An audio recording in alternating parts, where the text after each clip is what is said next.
The modern format is about to enter one of its key points in the calendar this year, with the RCQ season nearly upon us. In this video, we will go over the types of decks you should consider and their game plans.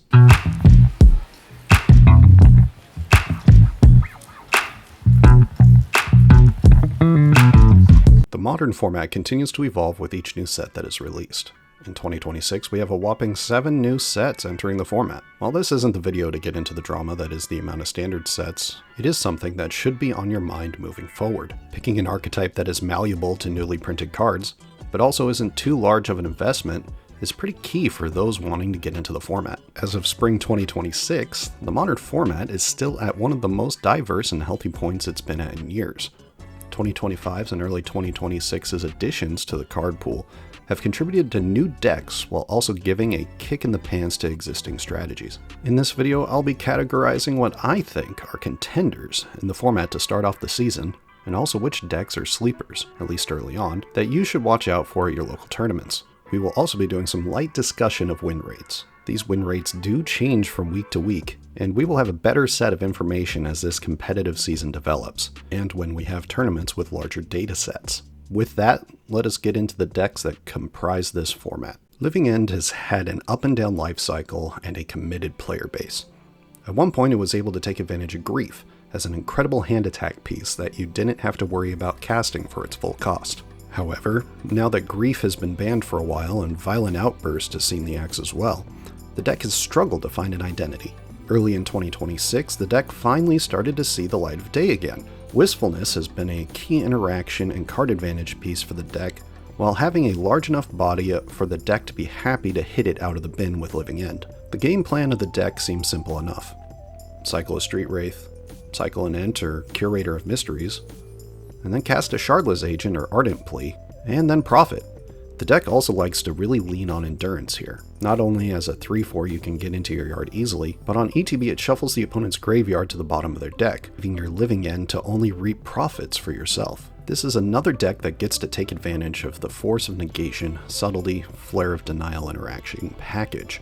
The deck also has an impressive sideboard plan. Teferi Time Raveler can be found here with copies of cards such as Clarion Conqueror and a sneaky couple of copies of Inevitable Betrayal. A great way to make your opponent fear for their Emrakuls and other large threats to be in the wrong hands. Another part of Wistfulness' usefulness has been getting rid of hate pieces. Graveyard hate is abundant in the format, and Vexing Bauble is everywhere thanks to all the free spells in Modern, Living End one among them. Getting rid of Bauble is key to getting your Living End to resolve. All in all, Living End is a fun deck to play, but you really will only see it take advantage of metas or unprepared for it. It will always be powerful to put large threats into your graveyard and to bring them back at such a low cost, but I think in the long run there are other decks that do similar things at a better rate and that are easier to do just on your terms. When MH3 was printed, there was a key card that most modern players looked at and thought, well, this has to be good somewhere, or almost everywhere as a brewer. This card is Birthing Ritual. And it really has made a dent in the format, whether it's Aspiring Spike dropping it in 1 out of 3 brews a week, or in this case, being played in probably the second best value town deck in the format. Yes, generally that could be a statement pointing at Omnath players, and they definitely have taken a stab at playing the card, but it really has stood out as a key piece of Simic value.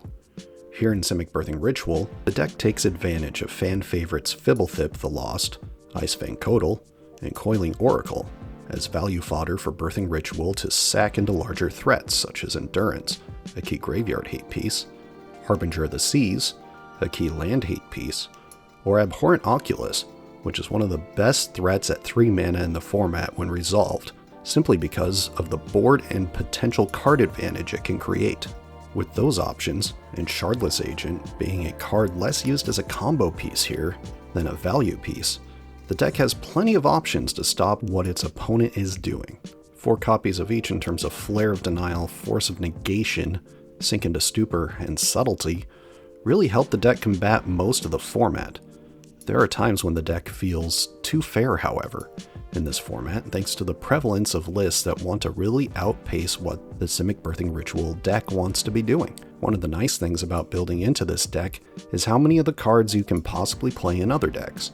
Oculus is seen play in Dimir Shells, the Counterspell Suite sees play in most blue decks, And having birthing rituals may give you the itch to build some of the other sleeper decks in the format. Ultimately, Simic Ritual plays pretty well into the 1-for-1 fair decks in the format, such as Jeskai Blink and Domain, but struggles into the faster decks of the format such as Prowess and Affinity. Unfortunately, the deck has some difficulties into Boros Energy as well as of late. One thing is for certain though, if you enjoy tempo play and a bit of birthing ritual, this deck is for you. This may be my favorite combo deck in the format. Broodscale Combo is shockingly resilient and gets to play some of the best cards in the format. For one, it gets to play Urza's Saga. This card can fetch one of the main pieces of the combo in Blade of the Blood Chief, while also being able to administer threats when need be. Blade of the Blood Chief, when attached to a Basking Broodscale, can make infinite mana when you sack an Eldrazi spawn, or cast a Walking Ballista for 0.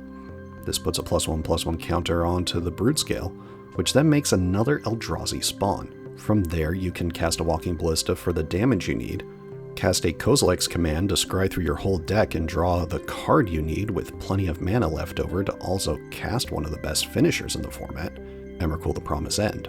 I would be remiss if I didn't also mention that Glaring Fleshraker plays a huge role here as well. And the deck is adept at casting Emrakul the Promised End on the cheap here. Urza's Saga is 2 different card types, and so is Kozilek's command. Add Malevolent Rumble to fill your yard and make an Eldrazi spawn, and you'll be off to the races. There are 2 main courses to go with the deck now. Mono Green is currently the most popular, being as it plays Ugin's Labyrinth, which can help you combo sooner and, more importantly, cast a Fleshraker on turn 2. Though Gruul here is a good option as well, being that it unlocks sideboard cards such as Fire Spout and Unholy Heat to help deal with the likes of Boros Energy. Remember, with this deck it is correct at many points for Emrakul to actually be your plan A and your combo to be plan B, being as they have to spend a ton of resources dealing with your favorite spaghetti monster. With the printing of Badgermole Cub, this deck has made a bit of a resurgence into the meta. Being able to double up your mana from a Dryad Arbor or a Delighted Halfling is pretty potent into landing an early Yawgmoth Tron Physician. This deck used to have a pretty straightforward combo which involved Hippotra. Now though, the deck wants to combo off with either a Spymaster's Vault and a Walking Ballista, or a number of other cards together that include Agatha's Soul Cauldron, Yawgmoth, Walking Ballista, and one of a couple different Persist creatures. The key card to get underneath your Agatha's Soul Cauldron here is in fact Walking Ballista, as it lets you get rid of +1/+1 counters off of your Persist creatures nearly at will and enabling the rest of the combos in the deck. Whether that's Yawgmoth Tron Physician and Dredger's Insight negating each other's life loss and or life gain so you can infinitely ping your opponent, and well, that's the main one. Yawg has also adopted Formidable Speaker as a card you can Green Sun Zenith into to find your Yawgmoth, though we will see how long that lasts, as Formidable Speaker has kind of had an up and down situation in terms of opinion about how good it is actually in the modern format. One thing to note, this deck can be pretty weak to Graveyard Hate and Control decks, and also struggles mightily into Clarion Conqueror, but a bunch of the combo decks in the format do as well. That being said, if creature combos are your thing, this deck is probably for you, and I can see plenty of Samwise combo players landing on this list in the future. Neoform or Neobrand combos have been a boogeyman of the format for some time. Not a ton of players have put it together in paper, but it was well represented at last year at the Pro Tour. The deck focuses on getting Allosaurus Rider into play, and then either casting Eldritch Evolution or Neoform to get a larger threat on the cheap. The list of creatures it focuses on as targets here are Griselbrand, Atraxa Grand Unifier, which cannot be an option for Neoform, mind you, and Ghalta Stampede Tyrant. Ghalta lets you put multiple threats on the battlefield when it enters. Griselbrand is, well, Griselbrand, and Atraxa can refill your hand with more interaction and threats. This deck is very explosive and could be a decent option for you if you also enjoy casting Summoner's Pact and Pact of Negation, and then consigning your lose the game triggers. Pros enjoyed sleeving this up for a couple of reasons. 1. The deck high rolls pretty well. If you put in the time with this list, it is a decent option to spike a tournament with, as not everyone has it built in paper to see it enough to be ready for it. And 2. The combo is not that taxing mentally. Generally, you either have it or you don't, which may sound simplistic, but this leads the deck to have a rough matchup into decks that interact well. Neoform can struggle into Domain Zoo, Affinity, and Jeskai Blink because Consigned Memory is main boarded here and very prevalent in the sideboard. Though even with this, the deck hovers around a 43 to 51% win rate against the other best decks in the format and could just be the deck for you. Belcher decks have been in a weird spot since Michael Plummer took down Pro Tour Edge of Eternities with the list. It is still unquestionably powerful, having the interaction it does, a common refrain in this video, with Flare of Denial, Force of Negation, Subtlety, Sink into Stupor, and unique to Belcher lists, Disrupting Shoal. The numbers of what you play of these interaction pieces are very much determined by what you may run into, either at your meta or the large tournament you play in. The key pieces in this deck are Lotus Bloom, Tamashii, Whir of Invention, and Goblin Charbelcher. Goblin Charbelcher wins you the game due to the fact that the only lands you play are modal double-face cards that are spells on the front and lands on the back. Tamashii, when paired with Lotus Bloom, allows you to dig for more pieces while putting lands in your hand that you can then cast for their spell side when needed. And Whir of Invention can be cast with a Lotus Bloom and 3 mana to find Charbelcher on the opponent's end step, then untap and win the game. Everything else is built around the idea of how to find these cards, whether that's Philogy Archaeologist or Thundertrap Trainer. If you are looking for a deck that in some ways is the Splinter Twin deck of the format, which is a deck that plays control and has a combo finish, this deck would be for you. Quantum Riddler's printing led a lot of people to fall back in love with Goryos Reanimator during last year's Modern Pro Tour. The card advantage it presented and the threat it was attached to pushed the deck to have more options than just hoping they could control the board with a Solitude and Ephemerate, to then leave the door open to bring back Atraxa Grand Unifier or Griselbrand with Goryos Vengeance. While this spine has been consistent, players continue to experiment with some of the outlying pieces. Some have even leaned on recently printed Lessons All-Star, Grand, as a 1-drop that helps you churn through your deck and gets your big threats into the graveyard for your reanimation package. Sometimes a 1 of Superior Spider-Man has been experimented with here as well. One thing is for certain though, Psychic Frog holds this deck together. It is your best discard outlet and your best play on turn 2, especially if you have Force of Negation as backup to protect it. This deck has enough raw power that it has to be a deck that you have a game plan for, but there are enough graveyard decks in this format that other decks do have incidental hate for Goryos, sometimes even in the main deck. Don't be surprised, however, that pros continue to gravitate to this deck as the Pro Tour comes around, as it draws cards, plays evasive threats, and also has a big mana finisher that can be stuck before the curve would normally project. Eldrazi Ramp has had an interesting trajectory over the past couple of years.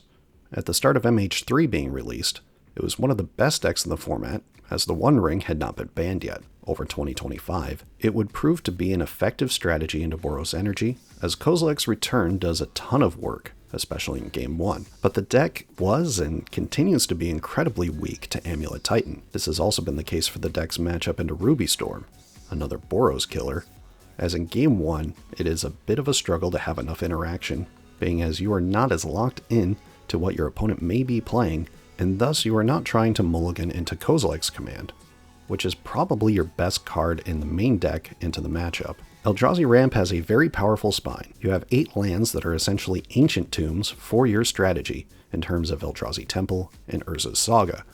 Add that you play 4 Talismans, 4 Utopia Sprawls, and 4 Malevolent Rumble, and it is pretty easy to ramp, as is the deck's namesake, into Emrakul the Promised End, Devourer of Destiny, Sire of Seven Deaths, Worldbreaker, and Ugin Eye of the Storms.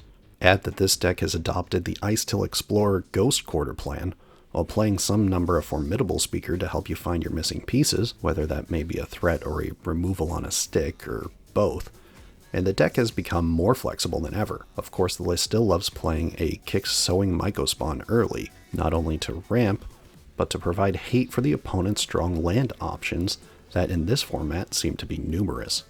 Sometimes just taking out an opponent's Urza Saga or Arena of Glory just does the trick. Sideboard-wise, this deck has adopted one of the surprises of the format in Fate from History as its Affinity hate of choice. Ramp can really take advantage of landing this early and does a great job of dealing with opposing Kappa Cannoneers that can be an issue at times for anyone with its incredible Ward 4 and seemingly infinite growth opportunities. I would not be surprised if this list also adapted to being more Trinisphere heavy early in the format, just to try to combat the abundance of Ruby Storm play, thanks to Boros Energy's prevalence in the format. I won't lie to you, control isn't my cup of tea. I'd rather be turning creatures sideways or comboing off. That being said, that does not mean this deck couldn't be for you. Azorius Control still relies on some of the core pieces that made it good into last year's Pro Tour. Isochron Scepter lets you imprint Orm's Chant, and from there you can keep your opponents from casting spells for the rest of the game. The deck still runs the 2 best of fairies that were ever printed. Usually when 5 fairy hits the board, you have already gained enough card advantage and interaction to stop what your opponent is doing. This is helped by 3 fairy, which while removing a permanent when it ticks down, actually is relied upon more for its static ability that keeps your opponent from casting spells at instant speed, leaving you free to counter spells to your heart's content. The uptick even plays a role here, as being able to cast cards such as Wrath of the Skies and Prismatic Ending at instant speed helps keep control of your opponent's board state. The deck even plays Blast from the Past Terminus as its main sweeper. I actually like the addition of Consult the Star Charts here from Edge of Eternities as well. When cast at the right time, it almost always finds you one or both of the pieces you're missing to lock your opponent. Control naturally has a good matchup into the combo decks in the format, and we'll see an uptick in play when those decks run amok.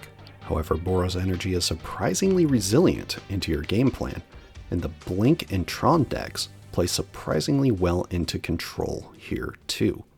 This deck will be everywhere. Players love their Izzet piles, for one, but I can't help but focus on things I have seen in terms of how many players have purchased pieces of this deck for a long time over the years. Pioneer players, rest in peace, and old modern players really enjoyed playing Arclight Phoenix decks when they were relevant. Add that Murktide was the best deck in the format for a short stint, thanks no less to the printing of Expressive Iteration, and Standard players really invested in Kori Steelcutters during their heyday in 2025. And Burn players have needed an outlet, as Burn has not been relevant in the format in a couple of years. And you get this glut of players that have been pretty good at these prowess lines in one form or another. It is a cheaper option for players to pick up as well, depending on where their mana base is priced at the time, being a deck that is well under $600 on average to nab. All this creates a perfect storm for this deck to continue beating its head against a brick wall. It hasn't had the win rate you would necessarily expect, especially during RC season, but the best players of this deck will always overperform, as the deck rewards aggression as well as patience for an explosive turn for a win. Having a turn 1 play is key for this deck. Luckily, the deck list is full of them. The strongest among them is probably Dragon's Rage Channeler into Mishra's Bauble to surveil and decide if you want that card in the bin, or if cracking the Bauble to draw that card is preferred. In a similar fashion, Burn and Prowess classic Monastery Swiftspear plays a key role in getting in early damage. Both Slickshot Show-Off and Kori Steelcutter are how the deck overwhelms the opponent, but the key card for the deck is actually Lava Dart. The dart is often, by itself, the way the deck triggers the Cutter's second spell clause that creates another Prowess Monk token and attaches itself to it. Add that leaving up dart to trigger the Prowess on Slickshot, twice, for 1 mana and effectively a land, and you have then stolen a turn your opponent thought they had to finish setting up their win. Mutagenic Growth and Violent Urge are also key finishers for the deck to get in the extra last points of damage. Currently, Prowess sits near a 48 to 50% win rate in the format depending on the meta. One thing you will notice when playing this deck is that you have a pretty good matchup into Storm, Domain, and Jeskai Blink, as your interaction and speed line up pretty well here. But make sure to find your rhythm with this deck in terms of plotting your Slickshot early and seeing if they overextend in terms of the Domain and Jeskai lists. While against Storm, your Spell Pierces will really force the Storm player to pick their spot more carefully. Domain has been in a staring match with itself for most of the last year, all while trying to solve its problem of flooding or being mana screwed out of nowhere. The deck has been trying to draw itself out of the problem since its inception. Lately, it has been on the backs of Fable of the Mirrorbreaker and Teferi Time Raveler, but the deck has even tried Null Drifter and Quantum Riddler. this of course being due to the card draw on such evasive, powerful threats, and also Winternight Stories, as the deck has no issue harmonizing it thanks to the spine of Scion of Draco and Territorial Kavu. One thing is for certain, the deck has access to one of the most powerful turn 0 into turn 2 plays in the format, with Leyline of the Guildpact and Scion of Draco. Add that Leyline of the Guildpact turns on your Leyline Binding immediately, and your removal now becomes as cheap as your main deck Stubborn Denials and Consigned Memories. Doorkeeper Thrall and aforementioned Consign play key roles in keeping your inevitable win condition, Flage, on the battlefield, while also being able to be key pieces in stopping good to great decks in the format. One interesting route this deck has dabbled with as of late is the Reanimator Shell, playing Psychic Frog, Persist, Archon of Cruelty, and the most interesting of the bunch, Aurora Awakener. It is a 7/7 with trample and also has the keyword Vivid, which essentially lets you draw 5 permanents to your hand immediately when Leyline of the Guildpact is in play. Unfortunately, Vivid does not reduce the cost of casting the card, however, so it will probably just remain in the Reanimation Shell. Still though, even if it doesn't end up grabbing the foothold in the format, it is nice to see new iterations on the now classic archetype. Domain Zoo sits around 50 to 53% win percentage against the rest of the best decks in the format, though you can expect to have an issue with decks such as Affinity and Jeskai Blink. You tend to have a 50-50 matchup into Boros Energy as well, depending on their build, while having a decent matchup into the Eldrazi decks and Prowess. If you enjoy a tempo playstyle that can switch to aggro on a dime, this one is for you. Esper, Orzhov, and Jeskai all have had their time in the sun. There's even a Mardu list that has seen the light of day recently. Jeskai, however, has been the clear winner in terms of effectiveness in the meta. Right next to that would in fact be Esper. The printing of Quantum Riddler gave the list a blinkable draw effect, and an invasive and evasive creature with an impressive stat line. At that, this deck runs the Flage package, and you have 2 huge threats that you can protect with great interaction. Strict Serenade and Force of Negation are great here.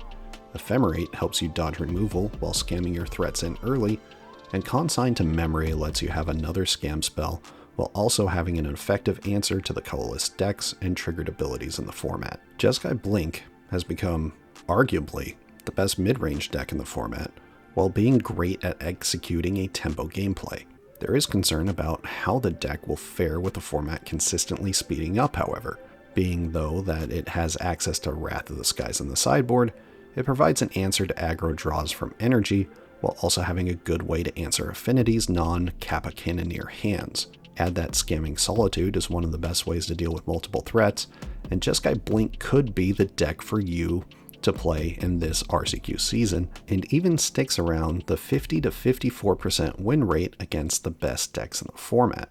We are now getting to arguably the most powerful decks in the format, and these will easily be the most represented decks you will see in local RCQs. Since the unbanning of Mox Opal, Affinity has shown itself to be a great deck in the format. Once Weapons Manufacturing was printed in Edge of Eternities before the Modern Pro Tour, the deck became a mainstay. The deck has 3 win conditions.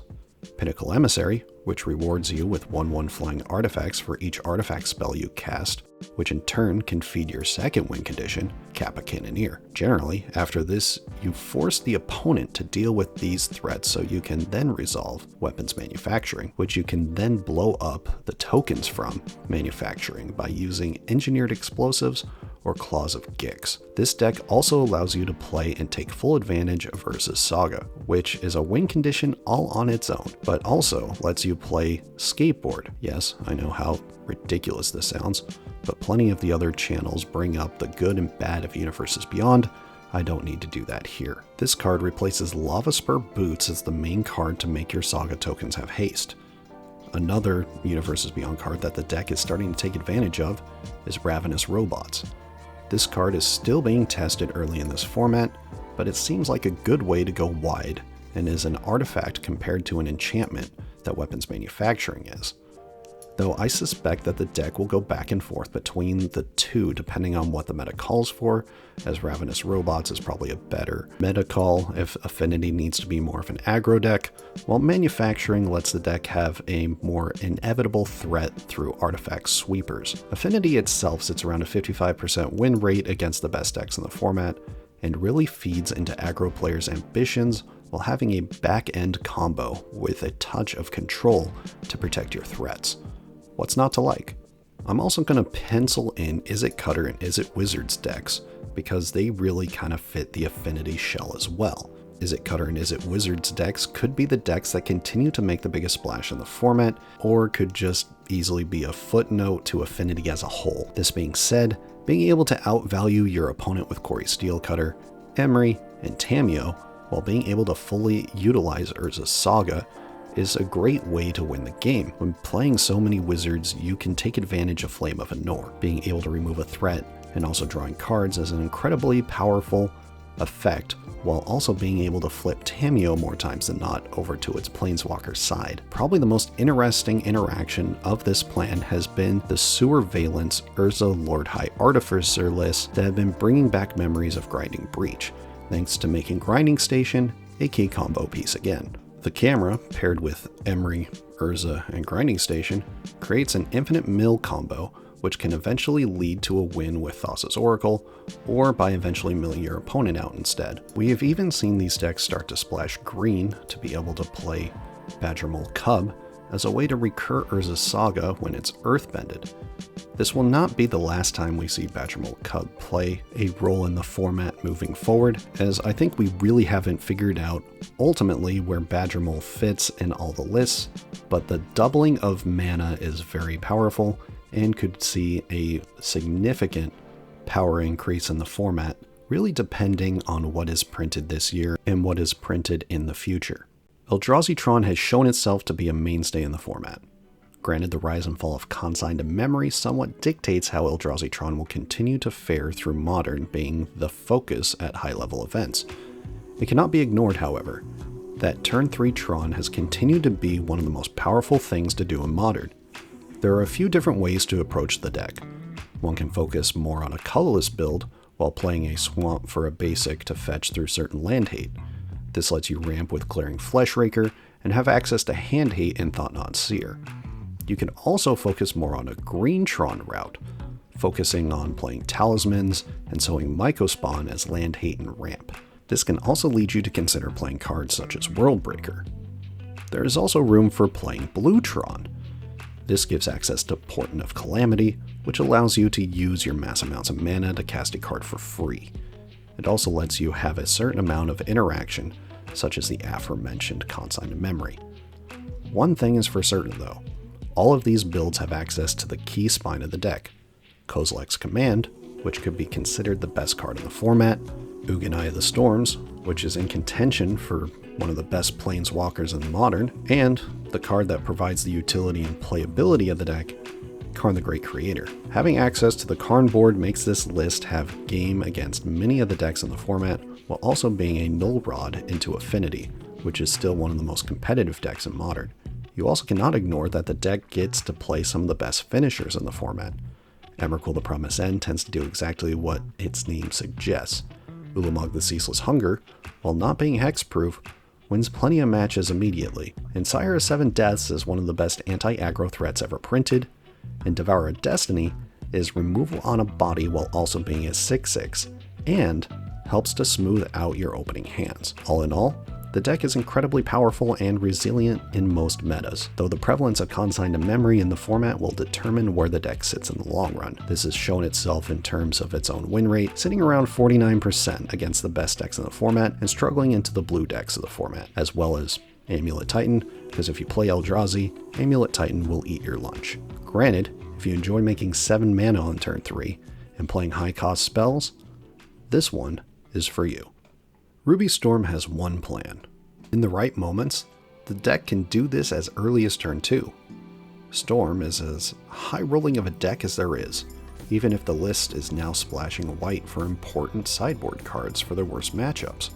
Essentially, the deck wants 3 things in hand.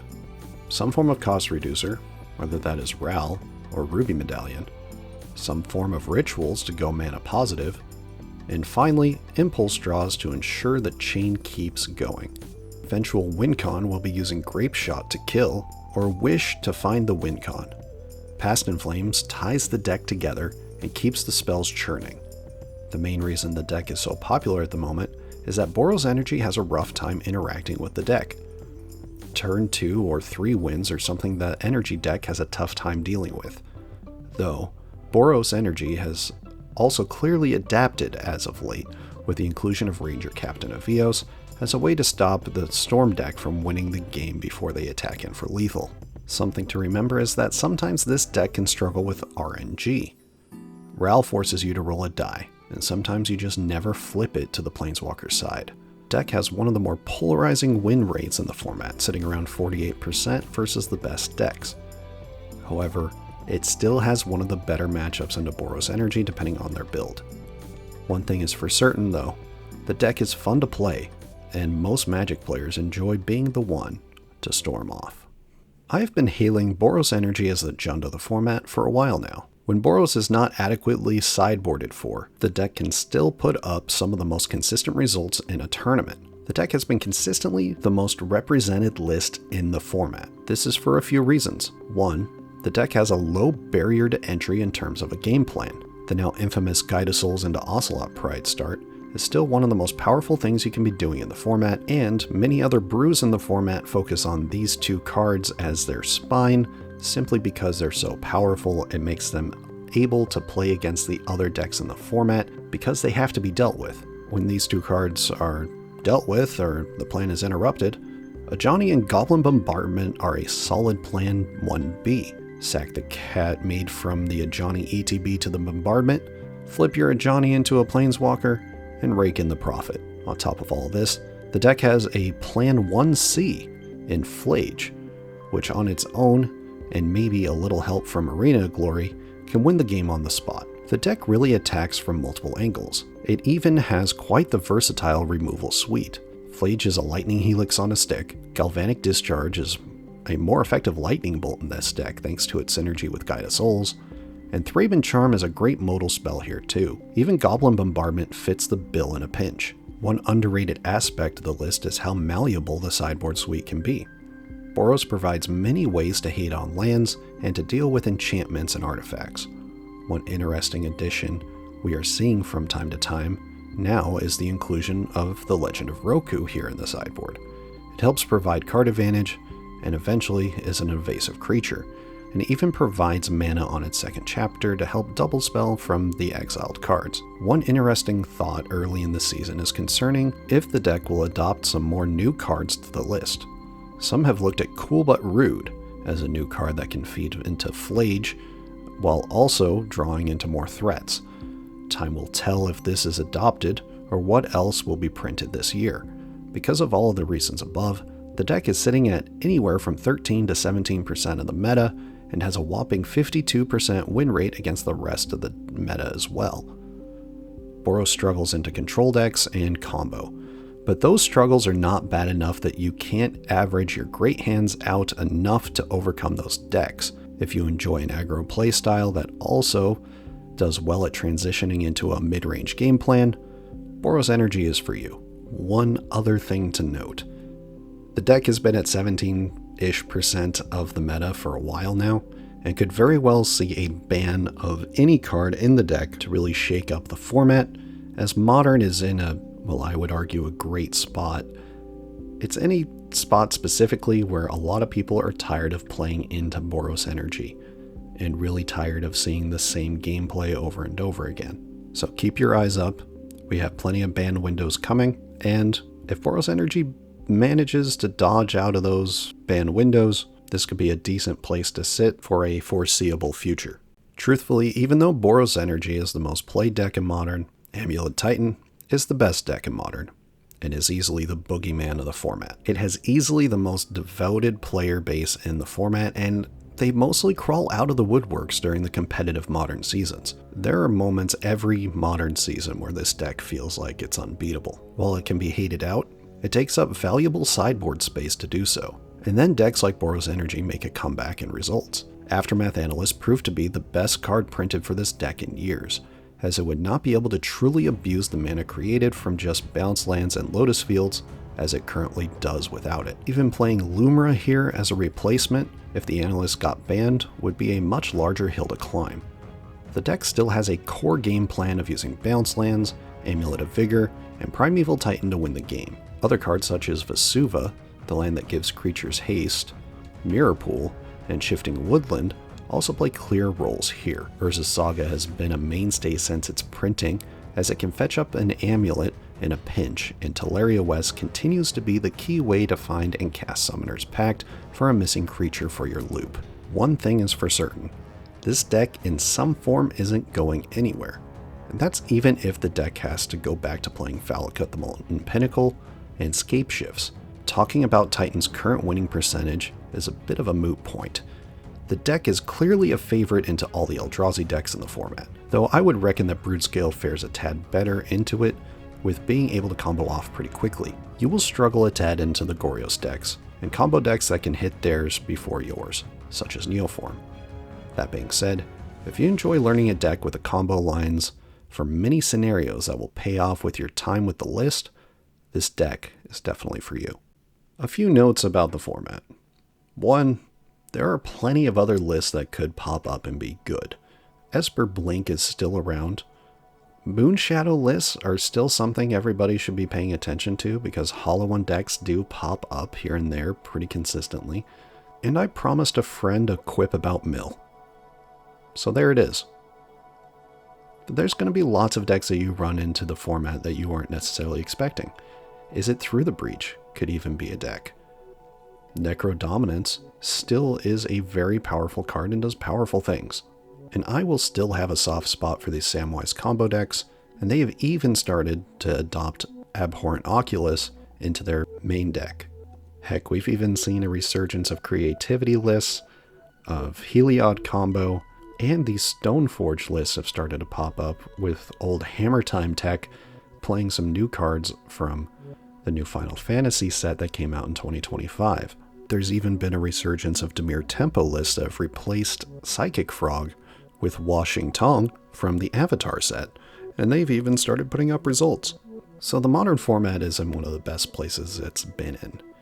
And in conclusion, if you're doing powerful things and have game plans for what the best decks in the formats are, you're going to have a decent time running in this RCQ season with whatever list you decide to play. But just beware, these decks are the best decks in the format for a reason.